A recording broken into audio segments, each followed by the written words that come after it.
Hello friends, welcome to learn services. This is Ram Soni. बीते कुछ दिनों से आप लोगों ने एक टर्म बहुत सुना होगा, लेटरल एंट्री इन यूपीएससी।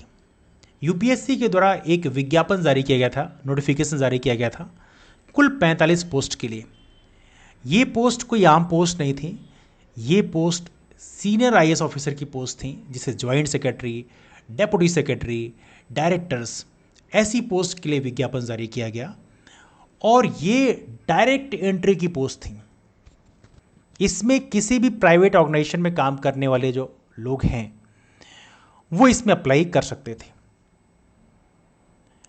इसको हमारे देश में सीधा आईएएस ऑफिसर बनाने की स्कीम भी कहा जा रहा था। पूरे देश में इसका बड़े स्केल पर विरोध हुआ। फाइनली इसे सरकार को वापस लेना पड़ा। इसके विरोध की दो महत्वपूर्ण वजह थी। एक वजह तो यह था कि यहां पर इस नोटिफिकेशन में एससी एसटी ओबीसी का कोई आरक्षण नहीं था। तो यह सरकार के ऊपर आरोप लगाए गए कि सरकार एससी एसटी ओबीसी का आरक्षण खत्म करने का प्रयास कर रही है।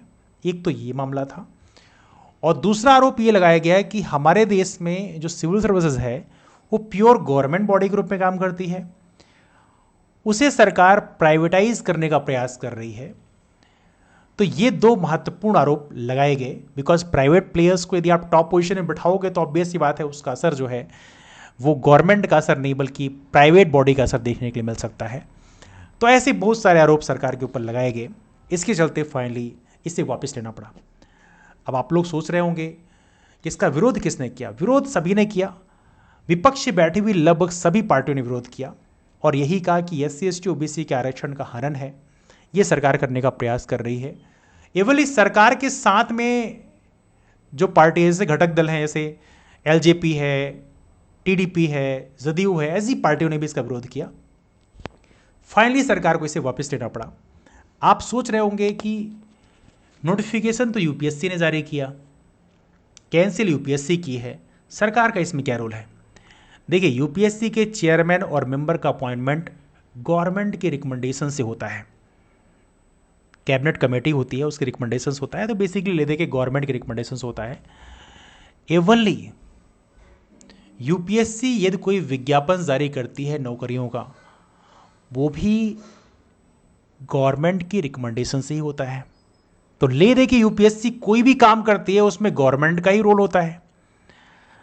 तो इसलिए यूपीएससी यदि नोटिफिकेशन जारी किया, इसका सीधा मतलब है कि सरकार के द्वारा ये नोटिफिकेशन जारी किया गया, इसीलिए सरकार का बड़े स्केल पर विरोध हो रहा था। नाउ यहां पे जो नोटिफिकेशन जारी किया गया है वो ये नोटिफिकेशन है, जिसमें आप देख सकते हैं कुल 45 पोस्ट के लिए जारी किया गया। और ये अलग अलग डिपार्टमेंट के लिए कुल 45 डिपार्टमेंट के 45 पोस्ट के लिए वैकेंसी आई है, और ये कुल 24 मंत्रालयों के अंतर्गत है। अब ये रिजर्वेशन क्यों नहीं था इसमें, इसकी एक जो वजह बताई जा रही है, जो एज ऑफ नो डिस्कशन में है, कि हमारे देश में जो रिजर्वेशन पॉलिसी है वो 13 पॉइंट रोस्टर पॉलिसी के आधार पर होती है। मतलब 13 पॉइंट रोस्टर पॉलिसी का मतलब ये है कि ये बटा होता है। जैसे मान लो 13 वैकेंसी निकलेगी तो बटा रहेगा कौन से नंबर की पोस्ट कौन सी कैटेगरी के लिए जाएगी। ये शुरू की 3 पोस्ट अनारक्षित को जाएगी या नजर को जाएगी, चौथी पोस्ट ओबीसी को जाएगी। तो ऐसे बटा हुआ है प्रॉपर तरीके से कौन सी कैटेगरी को कौन सी पोस्ट जाएगी। चूंकि यहां पे एक डिपार्टमेंट के अंतर्गत केवल एक वैकेंसी आई, इसलिए यहां पर बाकी कैटेगरी का मतलब ही नहीं है। तो सरकार ने बड़ी होशियारी से 45 अलग अलग डिपार्टमेंट की वैकेंसी जारी की। इसके चलते यहां पर रिजर्वेशन का जो है अत्ता पत्ता गायब हो गया। अब देखो, यूपीएससी में जब वैकेंसी आती है तो डिपार्टमेंट वाइज तो आती नहीं है। उसमें तो यह है कि 1000 वैकेंसी है तो 27% ओबीसी से भरा जाएगा, 15% एससी से भरा जाएगा, 7.5% एसटी से भरा जाएगा। तो ये पूरा का पूरा बना रहता है। लेकिन जब इस तरह से डिपार्टमेंट वाइज वैकेंसी जारी किया गया तो इससे रिजर्वेशन का अत्ता पत्ता गुल हो गया। तो सरकार के ऊपर जो बड़ा आरोप लगा है वो ये लगाया गया कि आप रिजर्वेशन को खत्म करने का प्रयास कर रहे हैं। अब सरकार ने पहले भी कुछ काम किए हैं ऐसे। जैसे हमारे देश में कास्ट सेंसस का बड़ा लेवल पे डिमांड हुआ है, लेकिन खासतौर से बीजेपी सरकार इसका बड़े लेवल पे विरोध करती रही है। उनका कहना है कि नहीं, हम नहीं कराना चाहते। आप लोगों ने देखा ही होगा, कास्ट सेंसस का सबसे बड़ा जो बेनिफिशियरी होने वाला है वो है ओबीसी कैटेगरी। अब देखो, हमारे देश में ओबीसी की आबादी है मंडल कमीशन के आधार पर 52%, उसका आरक्षण वहां पे 27% है। इवनली मध्य प्रदेश जैसे राज्यों में महाजन कमेटी की रिपोर्ट के आधार पर ओबीसी की आबादी 51% है, आरक्षण है मात्र 14%।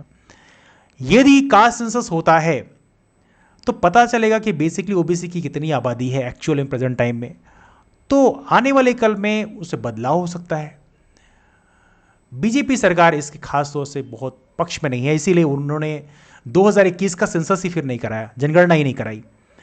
तो ऐसे बहुत सारे आरोप बीजेपी सरकार के ऊपर लगते आए हैं, इसलिए यह भी आरोप इस समय लग रहा है कि आरक्षण को खत्म करने का प्रयास इनके द्वारा चल रहा है। तो ये बहुत सारे आरोप इस तरह से बीजेपी सरकार के ऊपर लगते रहे। लेकिन ये हिस्ट्री में आप देखोगे लैटरल एंट्री का, तो लैटरल एंट्री की बात करें तो इसको रिकमेंड किया था सेकेंड एआरसी ने, सेकेंड एडमिनिस्ट्रेटिव रिफॉर्म कमीशन ने, जिसका एस्टेब्लिशमेंट 2005 में हुआ था। उसके चेयरमैन थे वीरप्पा मोइली, वो कांग्रेस के नेता थे। तो कांग्रेस सरकार में लैटरल एंट्री को रिकमेंड किया गया था, उनके द्वारा जो अपॉइंट की गई थी सेकेंड एडमिनिस्ट्रेटिव रिफॉर्म कमीशन, उसके द्वारा।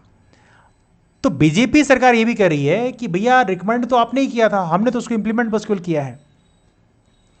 अब यहां पे लेटरल एंट्री क्यों जरूरी है ये भी समझने का प्रयास करिएगा। हमारे यहां जो आईएएस ऑफिसर होते हैं उनके पास जनरलाइज नॉलेज होता है, बहुत नॉलेज होता है, इसमें कोई शक की बात नहीं, लेकिन सभी एरिया का होता है, बट उनके पास स्पेशलाइज नॉलेज नहीं होता। जैसे फाइनेंस की बात करें तो फाइनेंस का स्पेशलाइज नॉलेज नहीं होता, इन्वायरमेंट की बात करें उसका स्पेशलाइज नॉलेज नहीं होता। तो ये था कि फाइनेंस के जो एक्सपर्ट्स हैं उसको हम लेटरल एंट्री के माध्यम से यहाँ पे एंट्री दे सकते हैं, इससे गवर्नमेंट को उसका फायदा मिल सके। तो लेटरल एंट्री का मेन मकसद ये था कि यहाँ पे गवर्नमेंट को उससे अधिक से अधिक फायदा मिल सके, ये लेटरल एंट्री का मेन मकसद था।